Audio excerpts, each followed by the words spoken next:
Hello and welcome to how to read your customer to increase retention. Whether you are providing in-person services or online e-commerce, it's important to know the reason behind your customers' purchases. By the end of this presentation, you will be able to read facial expressions and body language. You can then use this information to better recognize and understand your customers' needs, which will then increase your customer retention, help out those close rates, and increase your customer satisfaction. My name is Emily Altman, and I am the CEO of the Couples Workshop, where I provide solutions-focused couples therapy. This background gives me a unique perspective on people. How do they communicate? Yes, using their words, and also outside of that, how can we use these facial expressions and body language to better understand the whole situation? The first point we are going to discuss is facial expressions. For facial expressions, you don't have to try to guess what your customer may be feeling. You don't have to just go off your gut. You can actually learn to see those emotions within your customer. For this point, we're going to have 3 subpoints within the facial expressions. The first thing we're going to discuss is how to best use facial expressions. We'll then actually go through the images of what you can actually expect to see on someone's face, so you'll have a visual aid along with that. And the third thing we're going to discuss are the different types of facial expressions. To best use facial expressions, I want you to first put yourself in a situation. I want us to pretend that you are in an interrogation room with a FBI agent. Like, how scary, right? You're going to be intimidated. You're going to be defensive. Why though? Because you know that they're really analyzing every little thing that you're doing. They also probably have an even more extensive idea of facial expressions, so they're looking at all those little points that may come up. Okay, now I want you to think about a normal conversation where you are looking at somebody and maybe they're doing something that you might catch a little piece. I want you to take this information and go towards there. If you're really analyzing your customer's facial expressions, it's going to make them feel very uncomfortable. It's going to make them feel defensive. They're going to pull back from you or the sale or even your business as a whole. So that's not the idea of what we're going for, right? It's not to really critique and analyze every little piece, but the idea instead is to help acknowledge what's going on for your customer to then target those needs. So take this information, have it be an inspiration as far as those conversations go with your customers. We have 4 emotions that we're going to address as a part of this presentation. Each one will have a visual aid so you can see specifically what on the face I want you to focus on. The first one we are going to address is sadness. For sadness, typically people know to look for a frown, and there's a reason for that. It does hold true. When people are feeling sadness, of course the corner of the mouth will then go down. However, a big indicator is also above. So you will see the lines of the forehead, the eyebrows also facing down. So the theme of the face for sadness are semicircles. Semicircle, semicircle, and then of course with the frown. The second one we're going to address is anger. With anger, the face will really narrow in, with one exception. The exception here are the eyes. As you can see in this example, there's white above the pupil in the eye. So their eyes will open, however the rest of the face gets smaller. So lines of the face get narrow. The eyebrows flatten and get narrow, and same with the mouth. The lips tend to be pressed together, which gives that image of everything being thinner and more narrow. The next one we're going to address is contempt. With the contempt, a lot of the times the face will be asymmetrical. So a lot of times you'll see it in the brows. Perhaps one brow will rise However, the big takeaway, the one thing that is almost always constant, is the mouth here. The cheek will pull and there will be a dimple next to the mouth. Sometimes it'll be one side or the other, and sometimes it can be really quick. However, you can see it in the face. It'll be a quick adjustment, asymmetrical, most of the time in the brows and in the mouth. The last one, of course, we're going to address is one of the more important ones. It's happiness. How do you know if someone has a authentic smile versus more of a fake smile? As you can see in this image, you're probably surprised that the mouth isn't on this image. I specifically cut it out because I want you to look at the other pieces of the face. Of course, a smile will be there. However, the authentic piece of it will actually come from the cheeks and not from the mouth. The cheeks will rise, and what happens when the cheeks rise is you also get the crow's feet. So an authentic smile will be a more fuller face coming from the cheeks and the crow's feet area, while a less authentic smile will just be more of the traditional smile just coming from the mouth. Of course, when you are doing sales and you see a more fake smile, I wouldn't just totally write it off. I still think they are wanting to communicate that they are hearing you, that they are connecting. However, I would challenge it a little bit, explore a little bit more of their story and what's going on, and ideally then you'll start to get that cheek rise. The last point I want to address within facial expressions are micro versus macro facial expressions. A micro facial expression will be very quick. It's less than a half of a second. It will be an innate or almost unconscious response by your customer that doesn't tend to match the conversation, or they may not be ready to share that emotion or that experience with you. It's a very fast movement, and if you're doing something else, you'll likely miss it. On the other hand, a macro facial expression is about a half of a second to 4 seconds. So in this point, a macro facial expression will tend to match the conversation a bit. The customer will know that they're making this facial expression, and it's comfortable then for them because it is matching the conversation. You can use both of these points within business. If you see a micro facial expression, even if you aren't clear on identifying what was going on, I challenge you here to ask some follow-up questions. You can also ask questions to do the opposite of whatever you're talking about. So if you're talking about all these pros of working together, what's some concerns that other customers have brought to your attention? Bring those up. Bring up that negative point to make it okay for the customer to start experiencing that, to get those needs to come out a little bit more. You can use facial expressions to also help confirm what's going on. If you're closing the sale perhaps and you see a smile on your customer's face, how authentic is that smile? How much are they really engaging? Is it more of the less authentic smile? I don't know if I want to necessarily call it fake, but can you make it more authentic? Can you bring that happiness or that joy level up a bit? Or it can also confirm that you're ready to go and you can then close that sale.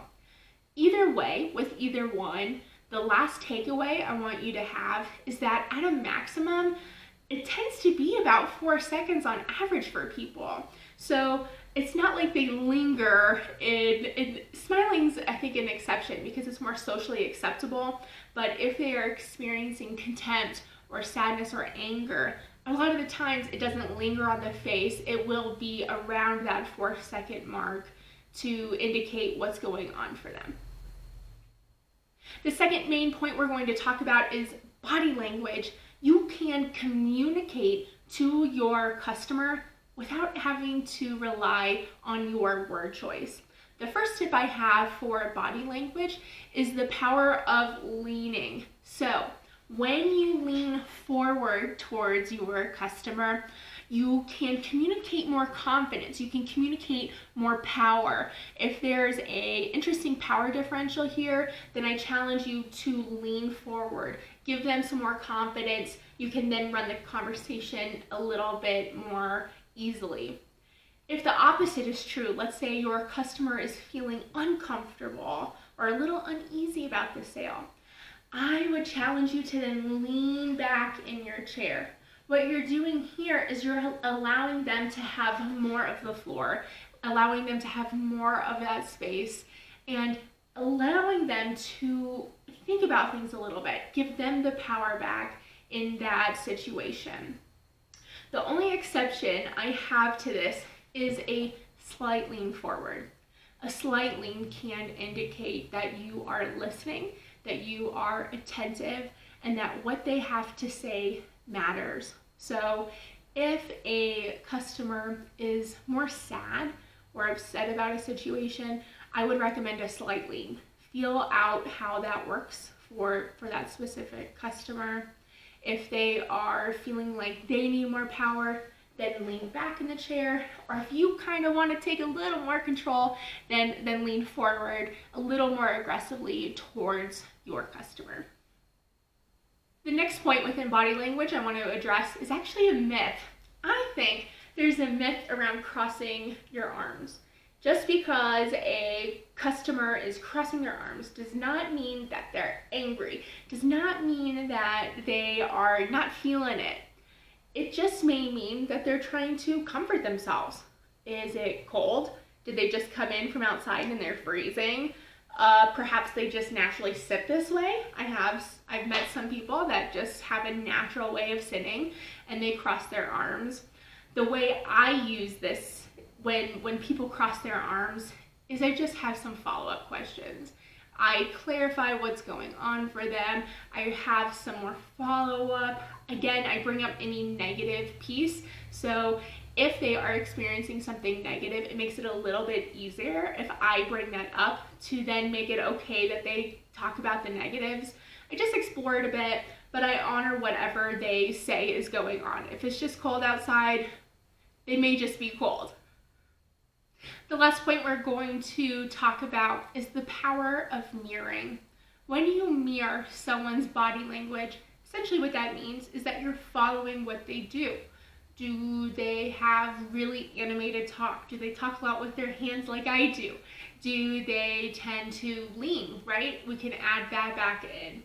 Do they fidget with a pen as they're filling out the paperwork? Whatever that looks like. And the big thing here is that you're thinking about it being natural for you. If you're already holding a pen, yeah, perhaps you can kind of fidget with it a little bit.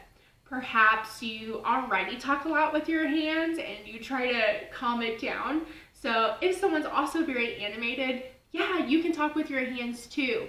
You can match the customer to help them feel more understood, to communicate empathy to them, to really help build that connection between you and your customer. Again, make sure it's authentic. If you don't use your hands and you think you're just looking like a windshield wiper, you don't quite have to go to that extreme. Just think of ways that they are communicating to you that also tend to match what comes more naturally for you, and then let that point shine. I have an example I want to share with you in the power of leaning. I was working with a couple in therapy. One partner always leaned forward in session. He would sit down almost leaning forward. Meanwhile, his wife would always sit back in the couch. She'd like to get a little cozy. She would make herself comfortable. So how did I use that in therapy?